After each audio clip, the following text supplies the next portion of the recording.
यहां धीरेन्द्र शास्त्री जी, जय जय, जय हो जय हो जय हो। आप लोगों से अनुरोध है कि थोड़ा दर्शन करने दें सभी को। यहां जो आप लोग एकत्रित हुए हैं धीरेन्द्र शास्त्री जी के मुखारविंद से कथा श्रवण करने के लिए, तो मंच पर आसीन सभी साधु संत,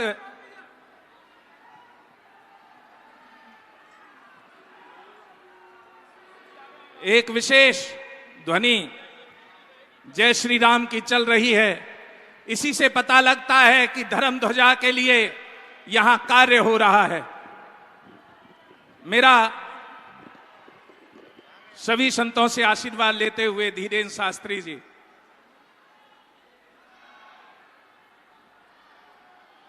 जय जय, आहा आहा।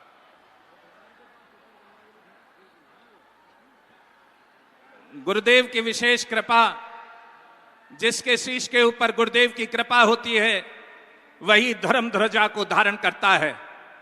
धीरेन्द्र शास्त्री जी के गुरुदेव की जो विशेष कृपा है आज वो स्पष्ट दिखाई दे रही है, क्योंकि जो इस भीड़ को जब नेता नगरी में इलेक्शन का समय होता है तो पैसे देकर बुलाया जाता है, और यहां भीड़ पैसे देकर धीरेन्द्र शास्त्री को बुला रही है।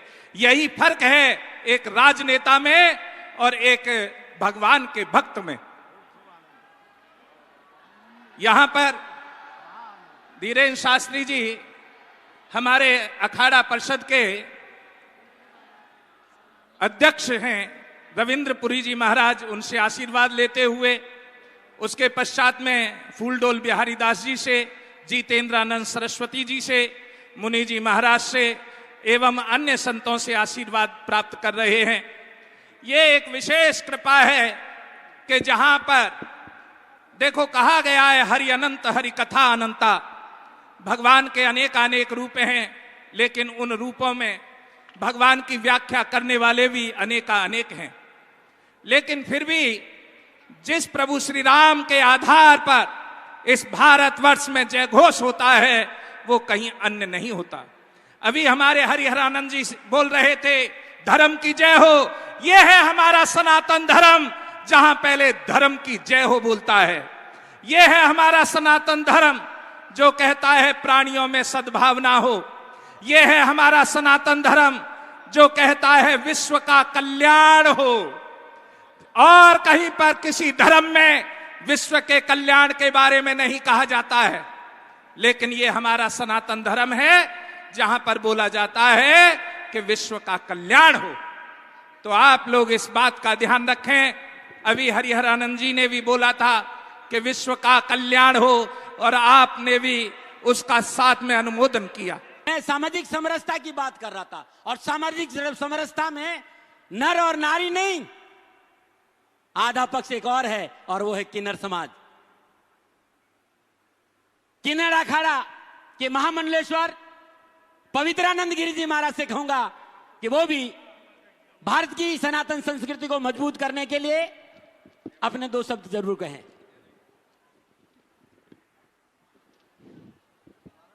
ओम नमः नारायण, जय श्री महाकाल। यहाँ हमारे जितने भी संत बैठे हैं व्यासपीठ पे, सभी को मैं नमन करती हूँ, सबको शत शत प्रणाम करती हूँ। मैं बहुत छोटी हूँ यहाँ पे संत दरबार में, लेकिन फिर भी मुझे हमेशा मैं बाबा जी का प्रवचन सुनती हूँ, और मुझे लगता है कि मुझे भी कभी सबके साथ एक चांस मिले सबको आशीर्वाद देने का। मैं किन्नर अखाड़े की माँ पवित्रानंदगिरी महामंडलेश्वर, हम सभी लोग हिंदू राष्ट्र की बात कर रहे हैं। सभी लोग सालों से हम लोग इस एक हिंदू नाम के लिए सब आगे बढ़ रहे हैं। हमारा समाज हमारे साथ दे रहे हैं, और हमारे सबसे अच्छे जो महाराज है जो हिंदू राष्ट्र को आगे बढ़ाने के लिए बागेश्वर धाम, जिनको मैं प्रणाम करती हूँ, और हम सब उनके साथ है, और वो हमेशा हमारे देशवासियों के साथ, हमारे जनता के साथ है, और हमें बहुत जरूरी है कि हमारा हिंदू राष्ट्र बने। सबसे पहले मेरे जितने भाई बहन यहाँ बैठे हैं सभी को मेरी एक विनती है, अगर हम सबसे पहले खुद को पहचाने, क्या हम हिंदू राष्ट्र के काबिल हैं? क्या सुबह उठ के हम हमारे मम्मी पापा माँ बाप के चरण छूते हैं, उनको वंदन करते हैं, या फिर हम हमारे भगवान की पूजा करते हैं। अगर ये सब सारी बातें अगर हमारे दिल में है तो हम चाहते हैं कि हम सब जल्द से जल्द अपने आप को हिंदू का नाम दें। हम सबके साथ हैं, क्योंकि हमारा जो राष्ट्र है, हमारा जो देश है, ये पूरा सनातनी है, और हम यहाँ जितने बैठे हैं ये सब सनातनी है। और हमारा हिंदू राष्ट्र जब बनेगा तो हमारे सनातन धर्म का और हमारे देश का एक अलग नाम होगा। और मेरा किन्नर समाज सभी बागेश्वर धाम बाबा जी के साथ है, सभी का आशीर्वाद उनके साथ है। वो ऐसे ही बड़े बने, ऊंचाई पर पहुंचे और हमारे राष्ट्र में एकता का प्रचार करें और हम लोग सब एक रहे। जय श्री महाकाल, ओम नमो नारायण। या राम मैं सब जग जानी, और ये नारा सामाजिक समरसता के लिए धीरेन्द्र शास्त्री जी हमेशा दे रहे हैं। ये राष्ट्र मजबूत जब होगा जब सामाजिक समरसता रहेगी। मैं एक बात कहना चाहूंगा, किसी ने कहा कि सनातन संस्कृति के विनाश की ओर जा रही है। दरिया साहब ने एक बहुत बड़ी बात कही है कि को कारण जो हृदय मिटाए और जो सो के सोई मिट जाए। हिंदू था, हिंदू है और हिंदू रहेगा। हम हिंदू है कि नहीं है ये विचार हमको करना। ये राष्ट्र हिंदू था, ये राष्ट्र हिंदू है, और ये राष्ट्र हिंदू, हम हिंदू है कि नहीं है ये विचार हमको करना होगा। और हम सब लोग आयु के उस पड़ाव पर है, और हम कहेंगे मैं अब 75 साल के आसपास जा रहे हैं, और आज इस युवा संत ने हिंदुत्व की, सनातन की, धर्म की डोर पकड़ी है। और कुछ नहीं करो, कम से कम साथ तो खड़े हो जाओ। ये साथ खड़े होना का समय है, और अब साथ खड़े नहीं हुआ और तब पछताए क्या हो जब चिड़िया चुग गई। फिर पछताने से कुछ नहीं होगा। उठ जाओ, खड़े हो जाओ, मजबूत हो जाओ, जागी जाओ, जागी जाओ, वरना पछताना पड़ेगा। इस राष्ट्र के लिए अपना सर्वस्व निछावर कर रहा है, एक चाह को लेकर कि भारतीय सनातन संस्कृति और हिंदुत्व मजबूत हो। रोजाना मेरे हिसाब से 18 से 20 घंटा, 24 घंटा, 24 में 2 घंटा 3 घंटा ये सोने जाते हैं। और गवाह लोग बैठे हैं, मेरे को कह रहे हैं कि गवाह हैं दाती महाराज। मैं सच कह रहा हूं, हृदय बड़ा ही प्रफुल्लित है, और कहना चाहता हूं अब नहीं आओ तो फिर कभी नहीं होगा। अब नहीं हुआ तो फिर कभी नहीं होगा। कंधा से कंधा मिलाइए शास्त्री जी से, और हिंदुत्व को मजबूत करने के लिए अपना पूरा योगदान दे। और एक बात और कहना चाहता हूं, हो गई ये पीर पर्वती अब पिघलनी चाहिए। इस नोएडा की धरती पर धीरेन्द्र शास्त्री जी आए हैं, इस बार कोई नई गंगा निकलनी चाहिए, नई गंगा निकलनी चाहिए। मैं जय जय श्री राम। शास्त्री जी संत खड़े हैं ना कि नहीं खड़े? एक बार जोरदार तालियों के साथ शास्त्री जी का जोरदार सम्मान और आशीर्वाद दीजिए। इस व्यक्तित्व को प्रार्थना करिए कि राष्ट्र की सनातन संस्कृति को जो ये देने जा रहा है ये धारा प्रवाह देता रहे। और मैं तो शनि का दास हूं भाई, शनिवार तुम्हारी रक्षा करे करते हुए मार्ग पर कर्म फल दाता शनि, भाग्य विदाता शनि, धर्म कर्म के दाता शनिदेव तुम्हारा कल्याण करे। तुम जो कर रहे हो इस संसार में भूतो न भविष्यति, दिल से हृदय प्रसन्न है। और कितनी बड़ी बात कह दी कि जब तक ये रक्त है भक्त जीवित रहेगा। सनातन को कोई नहीं समाप्त कर सकता। काहे भ्रम में रहते हो भाई? दरिया साहब आज नहीं हुए, दरिया ने कहा कि ऐसा कोई कारण ही नहीं है कि भारतीय सनातन को संस्कृति को कोई कमजोर कर दे। हर हर हर नया योद्धा तैयार करता है ये सनातन। मैं अपनी वाणी को भी विश्राम देते हुए शास्त्री जी से निवेदन करूंगा, संत आए हैं, संतों का आभार तो आपको प्रकट करना, मैं तो कर ही दूंगा, लेकिन क्योंकि वो आपके यहाँ आए हैं। और अध्यक्ष महोदय से निवेदन करते हुए 2 मिनट, ज्यादा नहीं, बैठे बैठे आराम से, कहीं दिख नहीं, खड़े होके बोले तो और अच्छा लगेगा, हम सब आपको देख लेंगे। और अखाड़ा प्रदेश के अध्यक्ष रविंद्रपुर जी महाराज के साथ शास्त्री जी एक छोटा सा निवेदन है आपसे। संत सेवा गोरक्षा कल्याण परिषद मंच पे विराजमान है और कल शनिवार है, शनिधाम श्री सिद्ध शक्तिपीठ शनिधाम दिल्ली में आपका स्वागत है। ये हमारा निमंत्रण है करमफल दादा सनी की भूमि में एक बार दर्शन के जरूर पधारिया। अब माइक आपके हाथों में। नमो नारायण।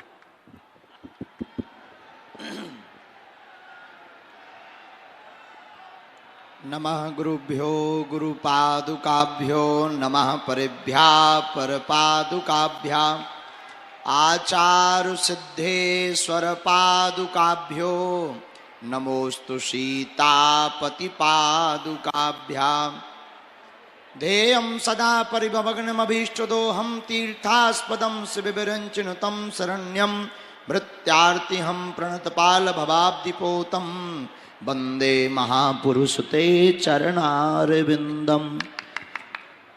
संत बड़े परमार्थी धरें भेष अवधूत राम नाम को गोला फेंकें भाग जाएं जमदूत। आग लगी आकाश में झरझर गिरत अंगार संत न होते जगत में तो जल मरता संसार। बोलो संत भगवान की बागेश्वर धाम की श्री सन्यासी बाबा की भारत हिंदू राष्ट्र की भारत हिंदू राष्ट्र की। नमः पार्वती पते हर हर। रामचरितमानस में दो चौपाई बड़ी विचित्र हैं। एक चौपाई है पुण्य पुंज बिनु मिलहि न संता। दूसरी चौपाई का एक मुखड़ा है बिनु हरि कृपा मिलह नहीं संता। तो किसी ने गोस्वामी श्री तुलसीदास जी से पूछा कि हमें संत प्राप्त हो गए हैं, मिल गए हैं, अब हम ये निर्णय कैसे करें कि पुण्य उदय हुए इसलिए मिले या हरि कृपा हुई तो इसलिए मिले। तो गोस्वामी श्री तुलसीदास जी ने मुस्कुराते हुए कहा कि माय डियर, तुम चलकर संत के पास जाओ तो समझना तुम्हारे पुण्य उदय हुए हैं, और संत चलकर तुम्हारे पास आए तो समझना भगवान की विशेष कृपा हुई है। और धरती के चलते फिरते भगवान हैं संत। तो आज आज के दिवस की मैं जाऊं बलिहारा, मेरे घर आए राजा राम जी का प्यारा, मेरे घर आए राजा राम जी का प्यार। तो आज परम सौभाग्य ग्रेटर नोएडा की धरती का, और हमें ऐसा लग रहा कि आज तक की कथाओं की संपूर्ण दक्षिणा हमें आज मिली है। भाई कथावाचक हैं तो दक्षिणा भी लेते। शंकर जी को राम जी ने कथा सुनाई थी, बोले दक्षिणा दो। शंकर जी बोले कथाकार कब से बन गए? बोले हम तो जन्म जाते ही हैं। राम जी बोले कैसे जन्म जात? बोले हमारा जब अवतार हुआ था तब कही कथा सुनाई माँ तू बुझाई। बोले हम तो जन्म जात ही कथाकार हैं। तो कथाकार दक्षिणा लेता है। शंकर जी बोले आप मांग रहे दक्षिणा, हमारी जेब में कुछ ना, जेब ही नहीं है, आप तो मांग रहे दक्षिणा। तो राम जी बोले कोई बात नहीं, आप विवाह का वचन दे दो, यही दक्षिणा है। तो हम संतों से कहते हैं कि इस दास को आप ऐसा आशीर्वाद दे दो कथा की दक्षिणा के रूप में कि हमारे भारत का प्रत्येक साधु समाज एक रहे। साधु समाज एक रहेगा तो भारत की दिशा और दशा दोनों सुधर जाएगी और विश्व पटल पर भारत विश्व गुरु पुनः स्थापित हो जाएगा। हम एक विनम्र प्रार्थना कर दें, किसी भी राजनीतिक दृष्टिकोण के लिए या राजनीति को लक्ष्य में रखकर या आगामी चुनावों के लिए ये संत सम्मेलन नहीं हुआ है। अपने भीतर का ये जो मच्छर है इसे मार लेना, हो सके तो जो है अपने अगल बगल अलाउट जला लेना। यह संत सम्मेलन केवल सनातनीय वैदिक हिंदुओं की एकता के लिए हुआ है और इन संतों की खुद की पार्टी है राम नाम की। और इस संत सम्मेलन में सभी महापुरुष तो पधारे ही हैं, नाम लेंगे तो पूरे प्रवचन यहीं हो जाएंगे। तो सबके बदले संत समाज की तरफ से अध्यक्ष परम पूज्य श्री महाराज जी, उनका नाम छोटे मुंह से लेने में हमें असुविधा होगी, तो महाराज जी तो कई बार ले ही चुके। तो हरिद्वार वाले पूज्य महाराज जी अखाड़ा परिषद के अध्यक्ष पधारे हैं, उनके ही चरणों में प्रणाम कर लेते हैं, तो सब संतों के चरणों में हो जाएगा। तो आप सबसे प्रार्थना है, हमें तो कथा करनी है, सुनानी ही है। आप सब गर्मी में बैठे ही हो, लेकिन बड़े भाग्यशाली हो कि कथा तो मिलेगी, पर इन संतों के दर्शन से आपकी व्यथा तो मिट ही जाएगी। एक बार जोरदार ताली बजाकर सब संतों का स्वागत करो। इतने धीमे में तो बांग्लादेश भी हिंदू राष्ट्र न बन पाएगा। जरा जोर से जय श्री राम। तो आज सभी संत पधारे, दास पर अनुग्रह किया, हमें कृतार्थ किया। कभी बागेश्वर धाम आवें, सादर चरणों में हम निवेदन करते हैं, आपका धाम है, बस आपकी छत्र छाया बनी रहे और हमारी मति सुमति बनी रहे, यही चाहिए। क्योंकि ये रास्ता बड़ा कठिन है। साधु को गिराने के लिए बहुत सरल टारगेट, बहुत से उपाय हैं। किसी भी साधु को गिराना हो, लुगाई, रुपया और राजनीति, तीनों में से एक बढ़िया करवा। जैसे गांव में किसी बड़े आदमी को बर्बाद करना हो तो चुनाव लड़वा दो सरपंची को। किसी भी गांव का अमीर आदमी हो, उसे बर्बाद करना हो, चुनाव लड़वा दो। किसी भी लड़का की पढ़ाई छुड़वानी हो, उसे एक्टर बनवावे के सपने दिखा दो। और साधु को गिराना हो तो ये तीन चीजें, चोर को खांसी, संत को दासी। इसलिए हमारी प्रार्थना है कि हमारा रास्ता बड़ा कठिन है, अति क्लिष्ट है, दुश्मन ज्यादा है, देसी भी हैं और विदेशी भी दुश्मन है। तो उन शत्रुओं से छत्र छाया आपका हाथ ही हमें बचा पाएगा। तो ऐसा आप आशीर्वाद दो कि हमारी मति सुमति बनी रहे।